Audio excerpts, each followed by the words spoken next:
Well, welcome to another edition of Rimshots with Sean on the Rock Rage Radio Network, and I'm here with Curtain Call Records artist Apricity in Halifax, as luck would have it. Saw April Wine last night. How was the show? Absolutely amazing, blew me away. Obviously, a Canadian classic rock band, one of the founders of big in Canadian music. So definitely, what a great surprise to be able to attend the show, and it was fabulous. And she's going to Henry House, and if anybody knows Halifax, it's one of the most haunted places in Halifax.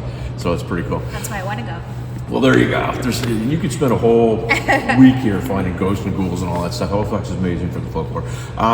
So how long, we were talking off camera, you've been doing this about 3 years in this, I guess, particular configuration. How's it been going in your area? So I actually just started, into the industry as an adult, I'll say, prior to COVID. So December before we started, into COVID. So since then, going through COVID, I was, recording, shooting music videos, trying to get some online shows, which fortunately I did a couple through Factor sponsored and went from there. It seems to have picked up. COVID for me, I hate to say it was a blessing, because there's a lot of artists that weren't doing anything, Sure. And I seemed to be able to get an opportunity, but it definitely was hard work. In the last year, I've had a lot of opportunities, and obviously now, being with Curtain Call, it seems to have skyrocketed, and I'm, really happy and excited about the future and what's going to happen. So what do you think about that there, John Boy? Hey, that's some good push there. You mentioned COVID being a blessing. So the theme of this podcast, we started because of COVID. I was doing a radio show. Everybody knows the story. One of the things that I kept saying is that if you're sitting around doing nothing, when things open up, you're going to really regret it. You didn't do that. So tell us a little bit about that, because I know a lot of people that did that. They felt sorry for themselves. They were depressed, and all real things, but you didn't do that. No, in fact, like I said, just before COVID, I had started looking into recording again, some demos, and I wanted to try and reach out and find some songwriters to work with. During that time, I was lucky. I had contact with Greg Crutchley, who used to be in Canada, has now moved to the US. He used to be a touring drummer with a lot of large bands. I know Greg. Do you know Greg? I'm trying to help Greg get a Mapex deal. So well, there you go. So small world. It's a small world all the time. He had given me a bunch of songs that he's like, hey, you know what? Wrote these years ago. Have a listen. Let's see what we can do. Alice in Wonderland. He wrote that. Oh, okay. So I took the songs. I did change them a little bit from the original. Some of the words and just more to suit my style. Obviously, ran it by Greg. Through Greg, met Vic Florenkamp. So he's Juno awarded engineer, awesome guy, and he put me in touch with Thomas McKay, who is a producer in Toronto and used to be with Joy Drop. He was a bass player. Yeah. Started working with them on music. And of course, Tara. Absolutely, Tara. Right? Yeah. So who's from Halifax? Man, we're putting this all together, right? It's crazy. Actually, Dartmouth, but still. It's crazy though, but small world. Yeah. Started working with them, started getting songs out, shot a music video in October, All My Lives, and kind of went from there. But they had time to help me because other artists weren't doing anything. So a lot of artists they were working with, even out of the US, weren't coming in, travel. Sure. But for me, it was a great opportunity. Well, that's a key, because music is so, you get everything from people stealing shows from other people to people getting shows out of opportunity to people not doing stuff. And, the whole, you're lucky. Well, you make your own luck. It sounds like you're really lucky. You worked hard, so you're really lucky. Is that a fair statement? I did work really hard, and I'll be honest, like daily it's working hard. Myself, and so I have my session guys who played on tracks for me. They're different than my live performing guys. My live performing guys, we're just new. We've only been performing live for a year. So will you take them in the studio the next time? We might. We've been talking about it, right, but we've only been performing live for just over a year now. Okay. And we set up rehearsals, new music, work on just stage presence, all kinds of things. We book it weekly, and it's an everyday thing. Looking for new music, working on new music, just working on performance overall, and just finished shooting another music video. So it's been busy, and I will say I also work a full-time job, so Well, hey, finding all the time in between. Well, people, you know, I've interviewed a lot of people. They don't want to say they do that, Yeah. but in my mind, when people kind of lay out everything they have on the go, Yeah. it's a badge of honor to me, because it's like you have your 9 to 5, and then you have your other rest of your life that you have to manage, and you know, the 9 to 5 kind of is what you have to do to, you know, fund the rest of the stuff. So I mean, Absolutely. how busy is that for you in terms of what is it that you do? How busy? So I won't go into the company, but I look after Canada, and I have about 50 plus people under me. Okay. That I support. So I am 24/7. So what I do is, obviously my corporate job is my priority. Sure. And then I make time, and after that it's music. So I'm pretty much working full time. Yep. I have to say my live musicians too, they all have jobs. My rhythm guitarist he's a pilot. Oh, cool. So for us to look at our schedules and make everything work for shows and rehearsals, Yep. for everybody it's a lot of work, but everyone is committed. They're all music lovers. We all support one another, and for me, just to have them show up and support me weekly is, I mean, it's tremendous that people are doing this for me. Yeah. To help me get to where I want to be, and they're taking times out of their busy lives, their schedule, their families to do it, and I'm really grateful for that. It's cool, and you should have a quick chat sometime with Michelle, because the band that she has is literally the same thing. Everybody kind of knows she's the artist, supports her, and but it's very cohesive, and everybody works towards the goal. And some of the goals are theirs too, right? I mean, songwriting and different sorts of Absolutely. things. Absolutely. Describe Apricity. So John sent me your video. Alice in Wonderland? Yeah. Okay. And I got a theatrical flair from Yes. it. I wouldn't go so far to say it's like a Nightwish kind of vibe, but Right. that type of thing. Describe the band for anybody that's listening or watching. I would definitely say if you like, a mix of 90s rock and 90s pop punk, along with your Marilyn Manson, Alice Cooper, theatrics, maybe a little bit of In This Moment. There we are. And I'll be honest with you, I was waiting for the Cookie Monster vocals, and then it was just like they weren't there really. Like it was, and I'm not going to ask you how old you are, but I mean, like I heard all kinds of different things. Like I'm a guy, when I hear music, I can hear Zeppelin or this or that. Is there some older influences in the 90s? For sure. I mean, I grew up in a militant family, so TV was not a thing, but Okay. radio, music was huge in my family. I listened to anything from ABBA. My grandparents liked Kate Bush. They liked Blondie, was huge. Grandparents. Yeah, no, my grandparents were my main musical influence. I was involved in theater arts, as a child. Yeah. Which they pushed, and that's probably where the theatrics come Yeah. from. And as I was growing up, teenager, Alanis, Avril, loved Garbage. Yeah.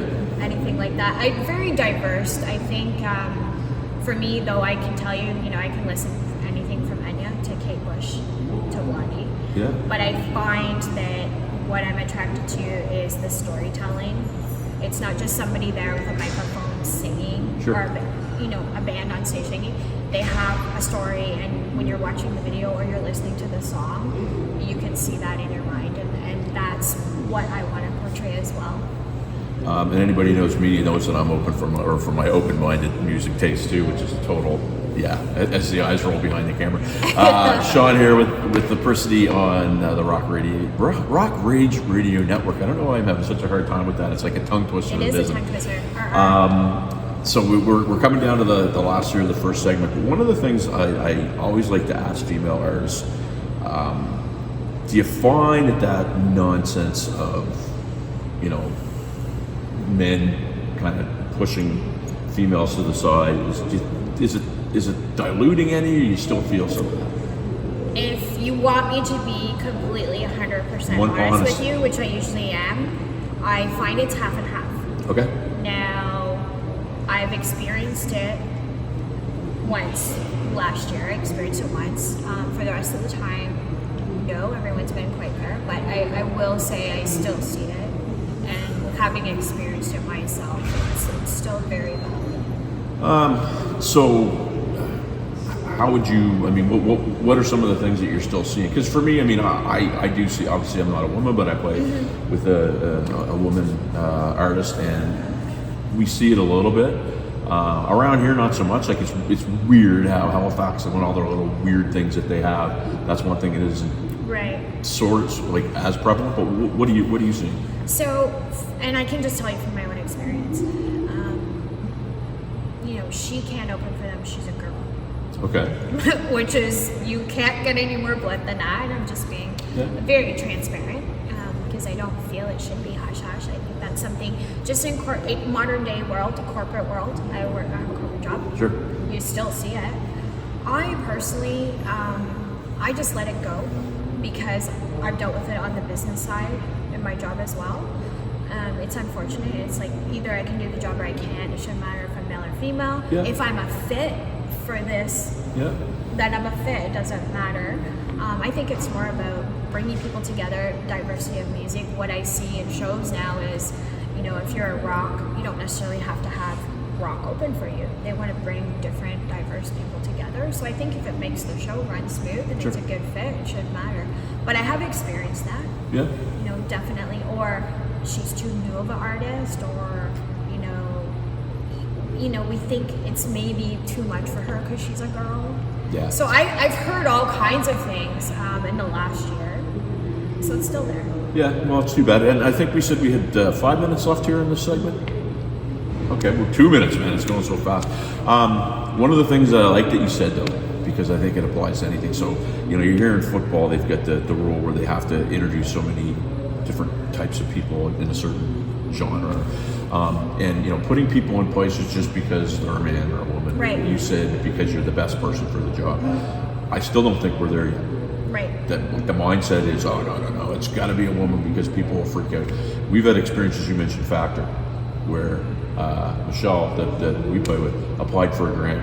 She said she didn't look ethnic enough in what she was applying for.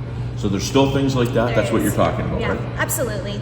And it's still there, and it's, you know, I think we're still in working on it phase, and I'll continue to work on it as well. But for me, you know what, I'm super excited for this year, and I like to look at all the positives that I have had and just let go of any negative that's been there as well. Well, that's awesome. So we're going to take our first break here on with Rimshots with Sean on the Rock Rage Radio Network. I'm going to get it, John, I promise, but after this.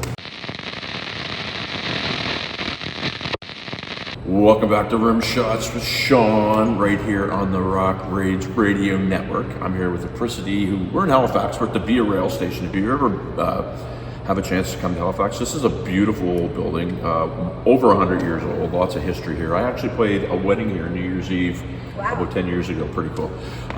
Just before the break, we were just talking about, you know, women in music and what it's like, and then on the break we were talking about, we more or less alluded to the fact that really it's still in a sense run by old white men. Mm-hmm. Absolutely. I see it. I'm a middle-aged white man, but I see it. So do you feel that? You still feel that? Yeah, I definitely feel it. I feel that there's control. There's still that group that controls everything. They control the venue. They control who plays there. Now, I don't know what it's like in the U.S., but I will tell you that the U.S. seems to have more open arms to other artists, whereas I really find here we didn't play here before, so you kind of, you know, we won't put you in because we have these other artists that we always play. Sure. And it's the same people dictating, the same people that dictate radio, the same people that dictate venues. And that's what I've found especially in the last year. It is disappointing now that I have the realization that really is how it is. Yep. But for me, again, like I was saying, I'm just working through it, and I'm looking at opportunities, and I'm going to continue to work hard. And if I need to go elsewhere, I will definitely do that. So it is disappointing because, you know, I've had the opportunity to interview all kinds of people that I grew up listening to, and more often than not, they're amazing. So it's like, I always say, it's so great to meet somebody that I grew up listening to that are nice people.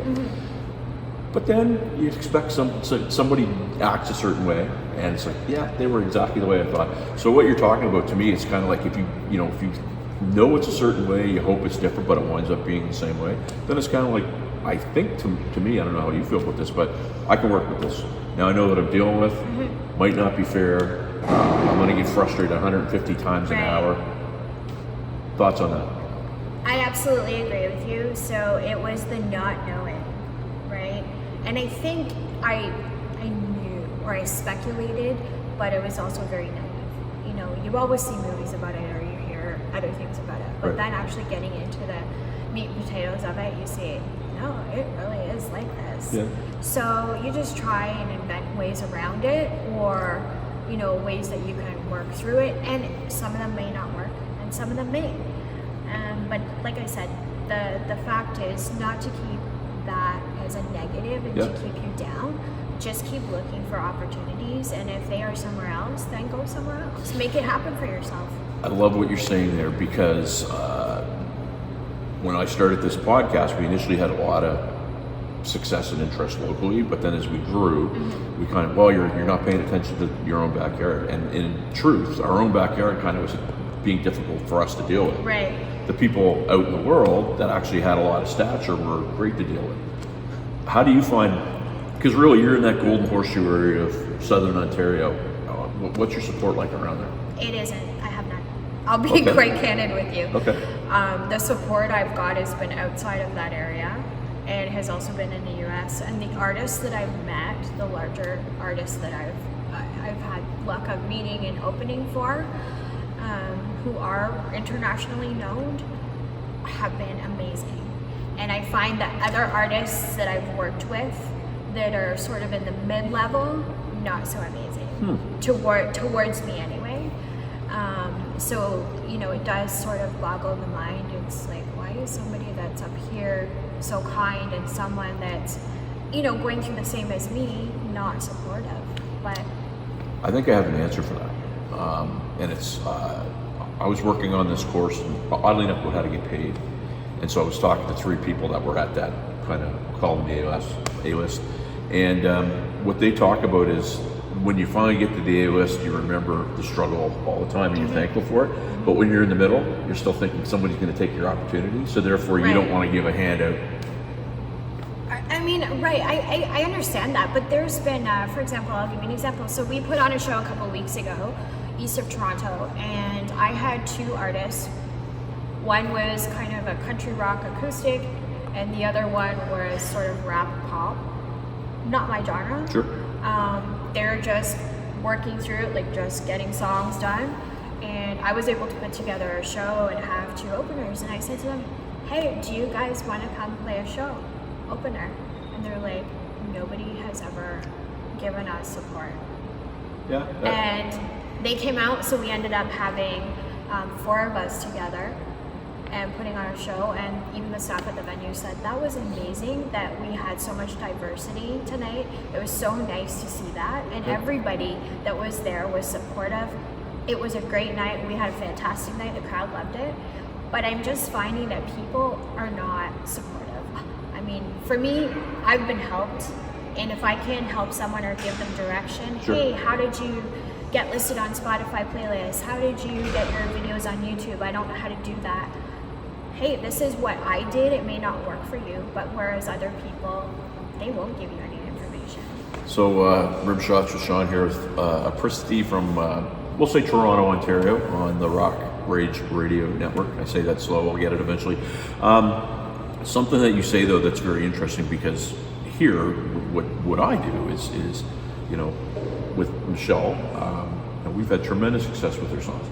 Nobody asks me what I'm doing, and it's fine. It's not like a big secret. I listen to people that know what the heck they're doing, and I don't try to say they're doing it wrong. I follow their steps, and it works, and it does work. And fight me on it, straight up.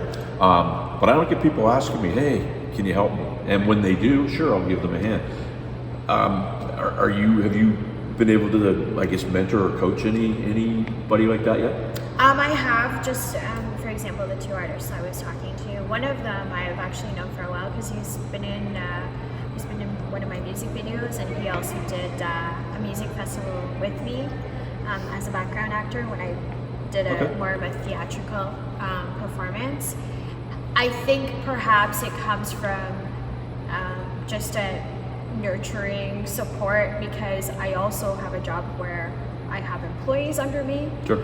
And I want to be, someone that can help you. I want to set you up for success. Just like I want someone to help me as well and set me up for success. So I think it comes to the point where that's my attitude. And the world and the industry is so small. And if you ever need something, people will remember what you did for them. Didn't we just prove that in the last segment, how small it is? And Greg Critchley, when we're done here, I'll tell you a couple stories about Greg. He's a great guy, great producer, amazing talent. Played with Kim Mitchell too. Yes, So let's talk about Curtain Call a little bit. I've got to know John truthfully over the last month and a bit.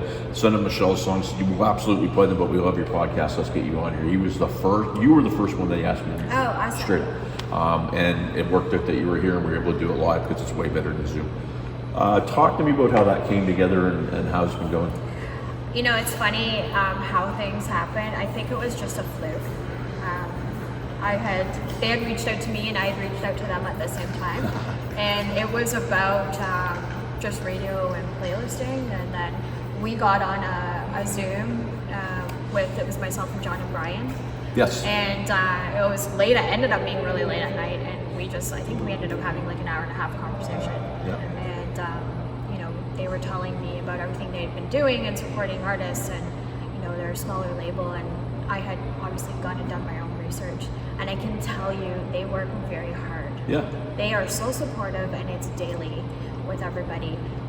I think they have an amazing team, and I think these people are really looking at making their artists, out there in the world known, and they are so supportive.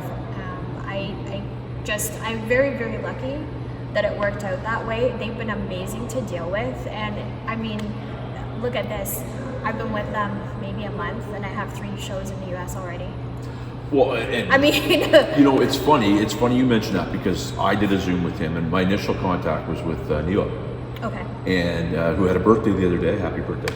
And so we got on the Zoom call, and his first thing was, "Does Michelle want to play in the States?" And it was none of the crap, frankly, that we get around here. Yes. Like, prove to us, sometimes you got to actually, people say, "Hey, you got some money, we'll put you on a bill if you pay." None of that stuff. What are the goals? And then about this, it was the same thing. And literally, here's the time slot, do it. Have you, I guess, set up plans, or you're just kind of in the infancy stage of this relationship with those guys? We do have set up plans already for August and September. Okay. So we are booked. And he's looking at some other opportunities. It happened really fast, and the support happened really fast. So for me right now, that's what I'm gearing for. I'm gearing for these US shows. I have 2 shows that are booked already. But with new recordings, because I'm in the middle of recording a new song in Vancouver as well, and then just with these shows in the US because they are bigger festivals, I'm focusing on, putting my set list, my performance together for this opportunity. I think it's really important, and it's just fantastic. I mean, it happened overnight, and I'm just over the moon about it. So, in terms of logistics, because people they go to a concert, oh, this just happens. Like we had Styx here last Sunday night, and people were. I heard. It was amazing, but the 2 hours on stage, or the if you're playing a shorter set, basically is supported by the 23 hours of other stuff. So logistically, yes. Right? It takes me 6 hours to set up a show sometimes. So logistically, to get these shows going, was it a lot of work for you guys? So the ones that are coming in the US Yes. or in general. So we're booked, so now we're working on logistics for them. So think about it, like we're already working on logistics and we're in May, right? Well, but I like the fact that you booked it. Well, now you're holding yourself accountable.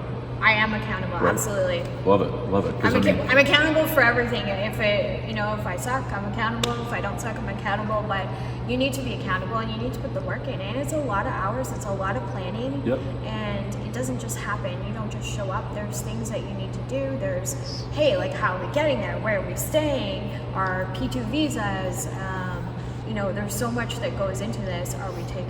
Are we taking guitars? Are we picking them up there? Are we renting? What are we doing? So I'm not going to wait till a week before. We've already put this in motion, like, Sure. with me and my guys over here. And then obviously Kurt and Call, they're working on their side, and they're very, like I said, they're very open and supportive, and hey, what do you need? What can we help with?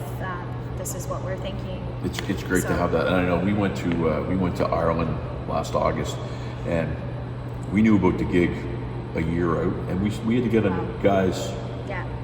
You got to get your passports, and some guys were like down to the wire to do it. Yeah. So we're about out of time here. This has gone so fast. Great to meet you. Great to You too. hope you Thank have you. fun in Can't Halifax. believe we got to meet in Halifax, well, it's of all cool. places, right? Where are the viewers, listeners? Where are they going to find out about Apricity?